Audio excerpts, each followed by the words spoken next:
1982 সালের পরে 1990 পর্যন্ত বাংলাদেশের স্বৈরাচার বিরোধী, সামরিক শাসন বিরোধী গণতান্ত্রিক আন্দোলনের সফল পরিণতি সেটা শহীদ রাষ্ট্রপতি জিয়াউর রহমানের সুযোগ্য উত্তরসূরি দেশনেত্রী বেগম খালেদা জিয়ার মাধ্যমে হয়েছে।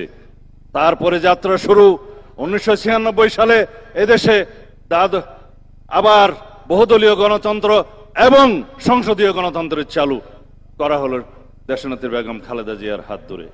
এইভাবে বাংলাদেশের যত সংস্কার হয়েছে তার সমস্ত সংস্কার, তার সমস্ত গণতান্ত্রিক সংস্কার, সাংবিধানিক সংস্কার, দেশের সমৃদ্ধি উন্নয়ন, এগুলো বিএনপি, শহীদ রাষ্ট্রপতি জিয়াউর রহমান, দেশনেত্রী বেগম খালেদা জিয়া এবং সর্বশেষ বাংলাদেশের ফ্যাসিস্ট বিদায়ের যে আন্দোলন, সেই আন্দোলনের সফলতা জনাব তারেক রহমানের হাত দিয়ে হয়েছে।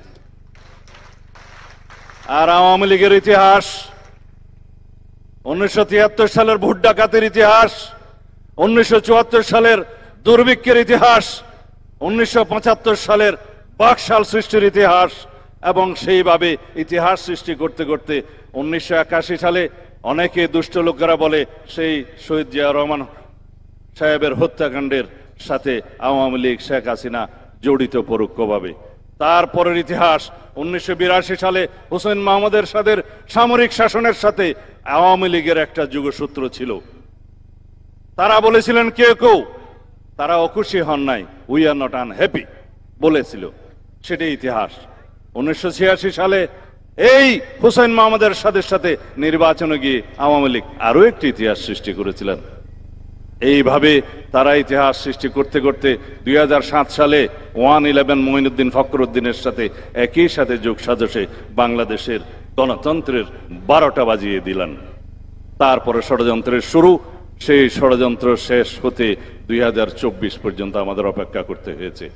সেই 24 সালের 2014, 2018 এবং 2024 সালের আমিডামি নির্বাচন পর্যন্ত এগুলো সব আওয়ামী লীগের ইতিহাস। সুতরাং বাংলাদেশের যত দুর্ঘটনা হয়েছে, গণতন্ত্রের বিনাশ হয়েছে, বাংলাদেশের সর্বনাশ হয়েছে, তার সকল ইতিহাসের সাথে আওয়ামী লীগ জড়িত।